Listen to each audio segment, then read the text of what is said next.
ఎంతవరకు వచ్చింది అనేది.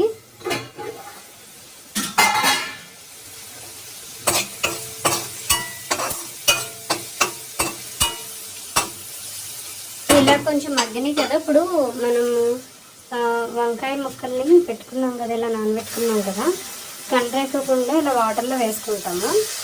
ఇవి మనము వేసేద్దాం దీంట్లో కంప్లీట్గా. వేసేసి అన్నీ కలిపేసి కాసేపు మూత పెట్టేసి ఉడకనిద్దాము.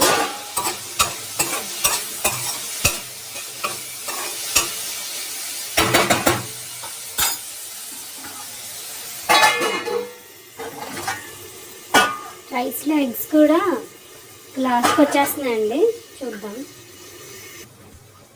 ఇప్పుడు చూద్దామండి ఎంతవరకు వచ్చిందో.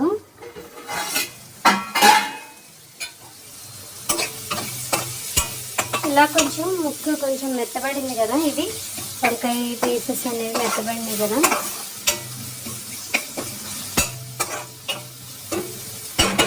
ఇప్పుడు దీంట్లో కొంచెం కారం వేద్దాము.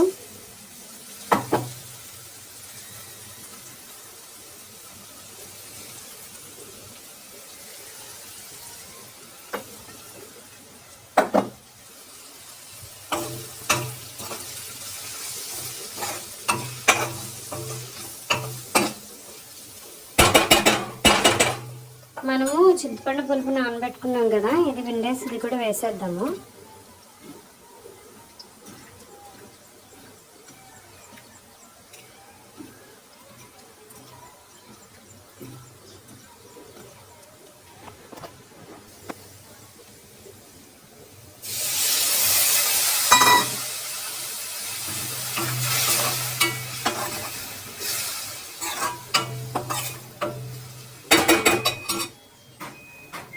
దీనిలో కొంచెము ఎక్స్ట్రా వాటర్ కూడా వేద్దాము.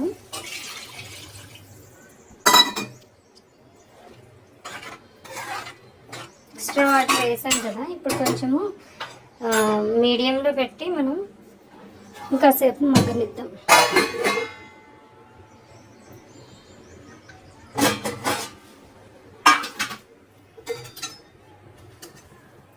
రైస్ అయిపోయిందండి, ఎగ్స్ కూడా తీసేయచ్చు, చూపిస్తాను నేను మీకు.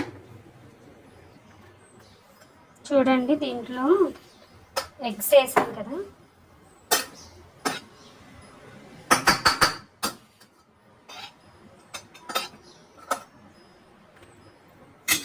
నేను నెల్లో వేసుకున్నాను.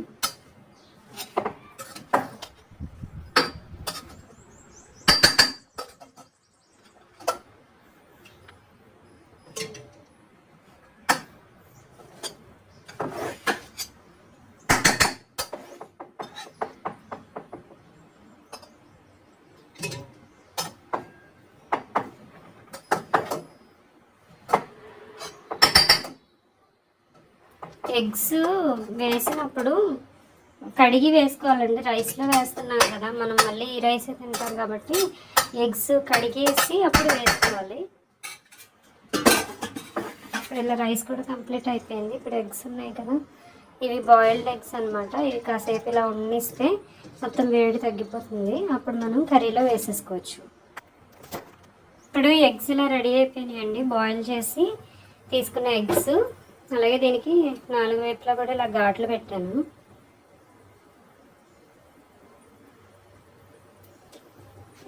పెట్టి దీంట్లో వేసేద్దాం. కర్రీ ఇలా అవుతా ఉంది కదా, దీంట్లో వేసేద్దాం.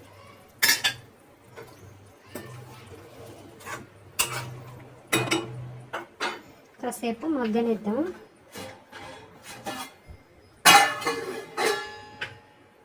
చూద్దామండి ఎంతవరకు వచ్చిందో. ఇదిగోండి, ఇంకా లాస్ట్కి వస్తుంది. కొంచెం గ్రేవీ లాగా ఉండేలాగా దించేద్దాము.